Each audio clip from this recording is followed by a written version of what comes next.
तो याकूब अलैहिस्सलाम के बारे में जो आता है ना कि वो पैदा कहाँ पे हुए, तो वो पैदा हुए थे फलस्तीन में, ठीक है। फलस्तीन में भी कहा जाता है कि कनान में वो पैदा हुए थे, लेकिन बाद में उन्होंने हिजरत की थी, तो ठीक है।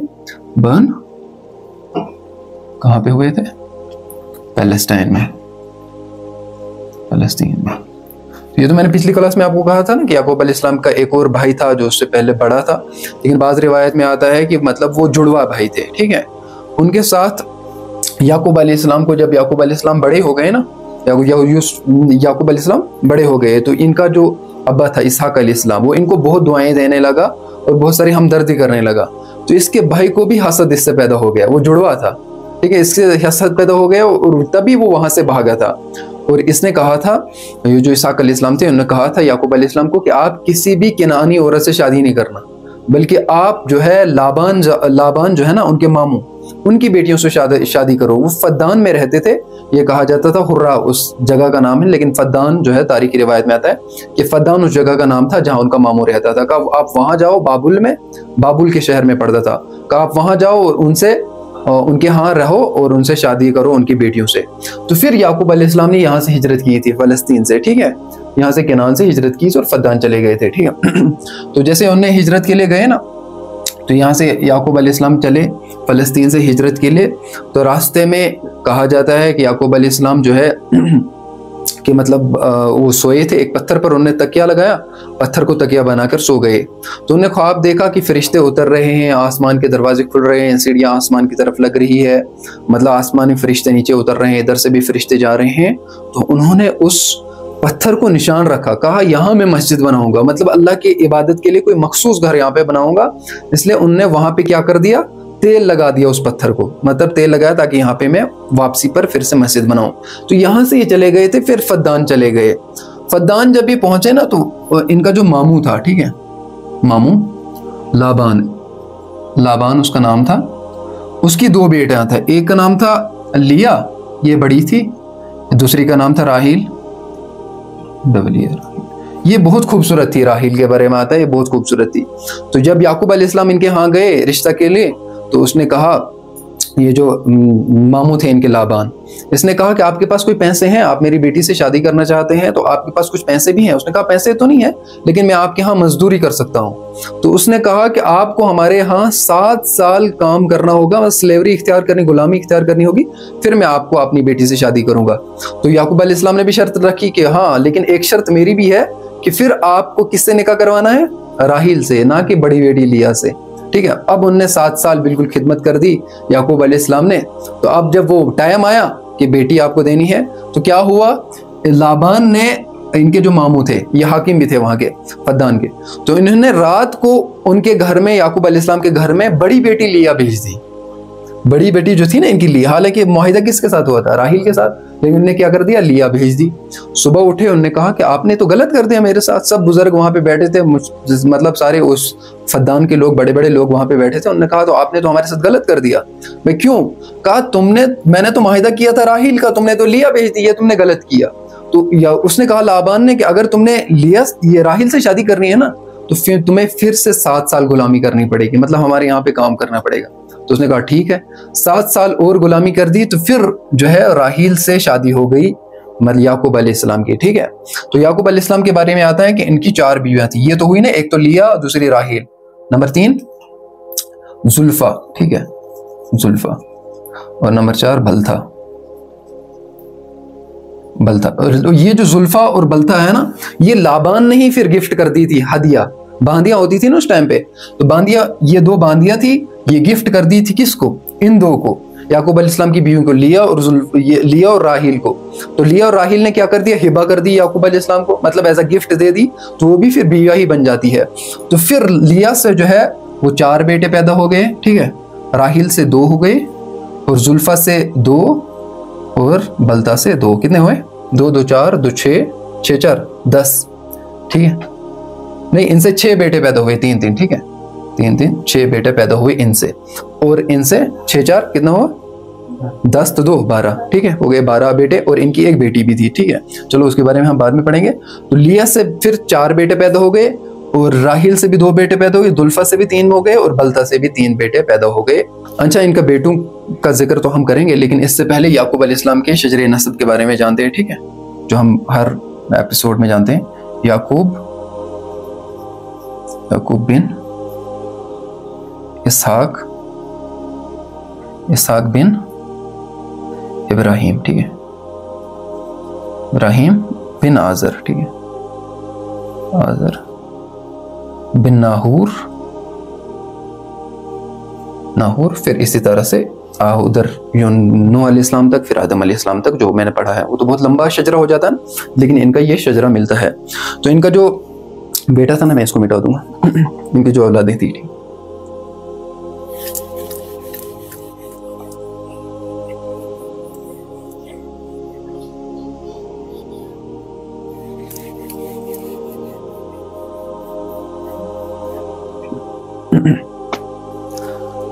तो इस लिया से जो है, इससे पहला बेटा पैदा हुआ लावी, ठीक है, लावी।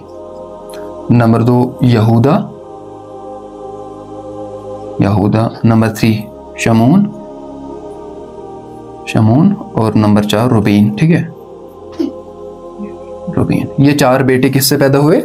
लिया से, ठीक है। और फिर राहिल से 2 बेटे पैदा हुए। नंबर 1 यूसुफ अलैहिस्सलाम, इससे बड़ी मोहब्बत थी, मतलब ये जो राहिल थी ना, इससे बड़ी मोहब्बत थी इसको, याकूब अलैहिस्सलाम को।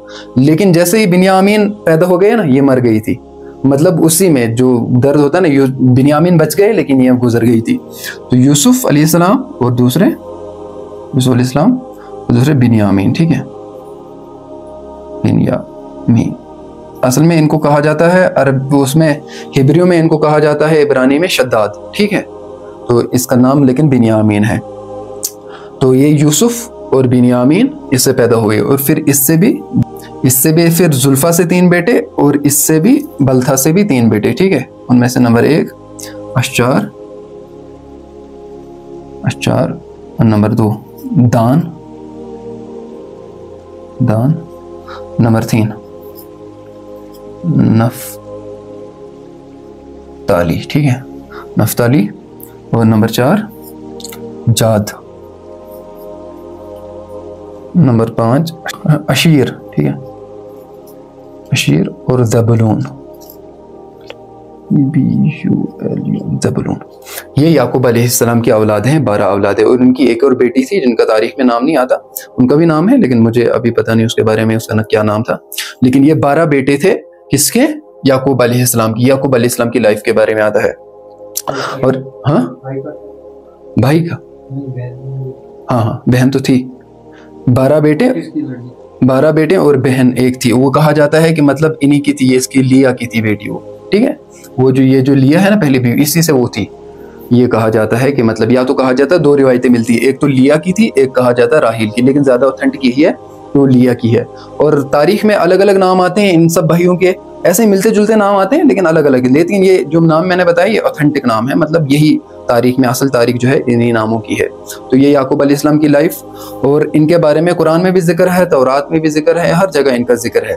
लेकिन याकूब अलैहिस्सलाम की लाइफ के बारे में कहते हैं इनको बड़े दुख सहने पड़े, बड़े गम सहने पड़े, क्योंकि याकूब अलैहिस्सलाम यहाँ ये जो सारे बेटे पैदा हो गए ना, ये फद्दान में ही पैदा हो गए थे। लेकिन जब इसहाक अलैहिस्सलाम का इंतकाल हो गया ना, फिर उनको नबूवत मिली। जाहिर सी बात है, इनके बाप की, इनकी दुआएं इनके साथ थी, सारी चीज़ें इनके साथ थी, तो फिर इनको नबूवत मिली।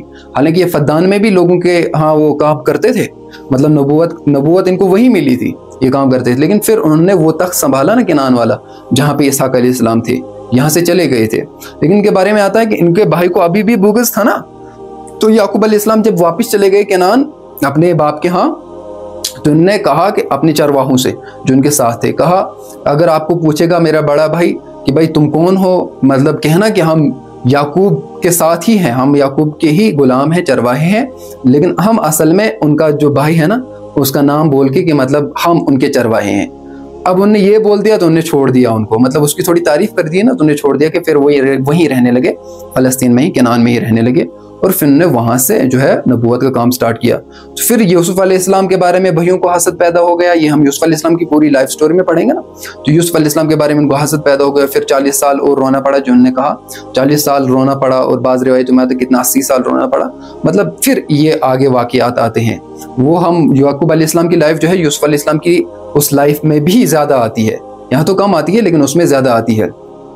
ये याकूब अलैहिस्सलाम की लाइफ है, ठीक है। अच्छा, आपके जहनों में यहाँ पे एक सवाल नहीं आया शायद ना, हाँ, कि मतलब ये तो 2 बहनें थी, दोनों बहनों से एक साथ शादी किस तरह से हो सकती है?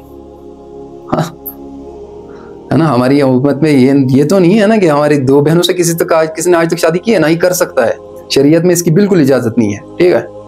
लेकिन इन्होंने इसलिए शादी की थी कि तब ये जायज़ था, याकूब अलैहिस्सलाम के टाइम पे जायज़ था। लेकिन जब तौरात उतरी ना मूसा अलैहिस्सलाम पर, तो उसमें इसको मनसूख कर दिया गया कि भाई 2 बहनों से एक साथ शादी नहीं हो सकती, ठीक है। आपको यहाँ की तरफ ध्यान नहीं गया, 2 बहनों से एक साथ शादी नहीं हो सकती आज के टाइम में भी, लेकिन उन्होंने इसलिए की थी कि तब जायज़ था। लेकिन जब तौरात उतरी तो उसमें इसको मनसूख कर दिया गया, ठीक है। ये याकूब अलैहिस्सलाम के लिए। उनकी डेथ के बारे में आता है कि जब यूसुफ अलैहिस्सलाम वहां गए थे ना मिस्र, इजिप्ट में, तो याकूब अलैहिस्सलाम भी उनने बुला लिया था ना वहां पे, मेम्फिस में उनके घर वगैरह बना दिए थे, सब कुछ, वो हम आगे पढ़ेंगे। तो फिर इजिप्ट में ही इनका इंतकाल हो गया, तो इनकी लेगेसी थी, ठीक है। और डेथ तो उजरी हुई थी इजिप्ट में ही हुई थी डेथ।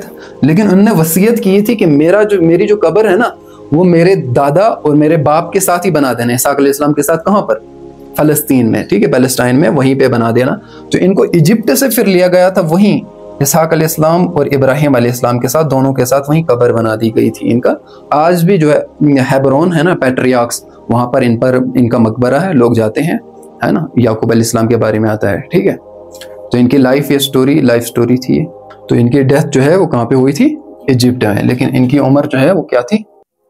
129 साल, ठीक है, 129 साल इनकी उम्र थी। और इनका कुरान में भी जिक्र आता है, बाइबल में भी आता है, तौरात में भी आता है, ठीक है। कुरान में 16 टाइम इनका जिक्र आता है, 16 बार, ठीक है, 16 टाइम्स इनका जिक्र आता है कुरान में, ठीक है। कुरान में सबसे पहले हम कुरान की बात करेंगे। कुरान में आता है इनका जिक्र, ठीक है। नंबर 1 सूरह बकरा में भी आता है, बकरा। नंबर 2 सूरह अल इमरान में भी आता है, इमरान में भी आता है। नंबर 3 सूरह अन-निसा में भी आता है, निसा में भी आता है। नंबर 4 सूरह यूसुफ में भी आता है,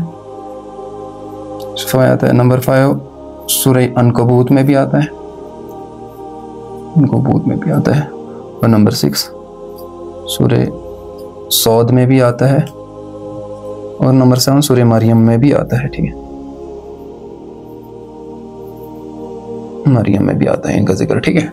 ये कुरान का रेफरेंस है। कुरान में इन जगहों पे, इन सूरों में आप देख सकते हो। आयत भी मैं करता लेकिन वो लंबा हो जाता है। आयत मतलब इन कुरान में इस जगह पे किसका जिक्र है? याकूब अलैहिस्सलाम का। फिर सूरह यूसुफ में तो पूरा ही जिक्र इनका ही है ना, साथ साथ चलता रहता है वो सारा सिस्टम, उसमें भी इनका जिक्र है। लेकिन बाइबल में भी इनका जिक्र पाया जाता है बहुत जगहों पे, ठीक है। ये जो नंबर 1 जेनेसिस 25, ठीक है, 25 19 से लेकर 31 तक, ठीक है, ये जिक्र मिलता है बाइबल में। और नंबर 2 जेनेसिस 27 में भी आता है इनका जिक्र, ठीक है। नंबर 3 28 में भी आता है 10 से 22 तक। और नंबर 3 29 में भी आता है जिक्र इनका, ठीक है, और 31 में भी। और नंबर 4 है 32 और 33। और नंबर 5 है 35। ये है किसका जिक्र? बाइबल में। जो जेनेसिस है ना, जैसे सूरह होते हैं कुरान शरीफ में, ऐसे ही जेनेसिस होता है। जेनेसिस एक अलग चैप्टर समझ लो आप, उस तरह से बाइबल में इनका जिक्र मिलता है, ठीक है। और फिर तौरात में भी इनका जिक्र है, ठीक है। तौरात में जो पहला चैप्टर है ना, जो जेनेसिस, तौरात का जो ओल्ड टेस्टमेंट है ना, उसका जेनेसिस, बेरीशिट उसका नाम है, शिट। उसमें जो है पूरा वाकया, फुल स्टोरी जिसे कहा जाए, वो याकूब अलैहिस्सलाम ही की है, मतलब तौरात में भी। तो ठीक है ना, ये तौरात में भी जिक्र गया, कुरान में भी जिक्र आ गया, तो ये याकूब अलैहिस्सलाम की लाइफ थी। तो इसके बारे में आपको कोई क्वेश्चन? अच्छा, इनका मुझे एक चीज भूल गई, नहीं, इनकी एक चीज मुझे भूल गई। याकूब अलैहिस्सलाम को दूसरा नाम इसराइल भी था, ठीक है, इसराइल। इसीलिए तो इनको बनी इसराइल कहा जाता है। ये 12 बेटे जो निकले ना, इनको बनी इसराइल इसलिए कहा जाता है, बनी इसराइल मतलब इसराइल के बेटे। इसराइल इनको इसलिए कहा जाता कि जब वो भाई से भागे थे ना, वो हासिद करने लगा याकूब अलैहिस्सलाम की, ये रात को निकलते थे, दिन को छुपते थे, मतलब रात को चलते थे, दिन को छुपते थे, तो इस वजह से इनका नाम इसराइल पड़ा, मतलब रात को छुपने वाला, दिन को चलने वाला। इसराइल का मतलब ये होता है। और याकूब का मतलब ये होता है कि मतलब याकूब इब्रानी लफ्ज है ना, मतलब हिब्रू वाला वर्ड है, इसका मतलब होता है कि किसी की एड़ियां पकड़ने वाला, मतलब एड़ियां होती है ना पैरों की, किसी की एड़ियां पकड़ने वाला। इनके बारे में मशहूर ये है कि ये जो याकूब अलैहिस्सलाम और इनका भाई था ना, वो साथ में पैदा हो गए थे, मतलब जुड़वा थे, और याकूब अलैहिस्सलाम उनकी एड़ियां पकड़ के थे, तो इनका नाम इसलिए याकूब पड़ा। ठीक है, आपको समझ आ गया? तो इसलिए इनका नाम याकूब पड़ा। और है ना, बस अभी याकूब अलैहिस्सलाम की लाइफ जो है वो खत्म नहीं हुई है ना, अभी हम पढ़ेंगे ना इसके बारे में भी, वो ख्वाब के बारे में जिक्र, और फिर रोना धोना, वो सारा यूसुफ अलैहिस्सलाम के वाक़े में हम पढ़ेंगे, क्योंकि वो उसी से ताल्लुक रखता है ना, तो याकूब अलैहिस्सलाम का जिक्र उसमें भी आएगा। ठीक है, ये आज के लिए, और कल फिर हाँ ताबीर भी करते थे नहीं? हाँ, वो हर नबी ताबीर करता था, ठीक है, लेकिन यूसुफ अलैहिस्सलाम को खास इल्म, ताबीर का इल्म जो है वो खास, वो हम आगे पढ़ेंगे ना कौन सा इल्म दिया था उनको। ठीक है, तो अगली क्लास में हम यूसुफ अलैहिस्सलाम के बारे में पढ़ेंगे। ठीक है।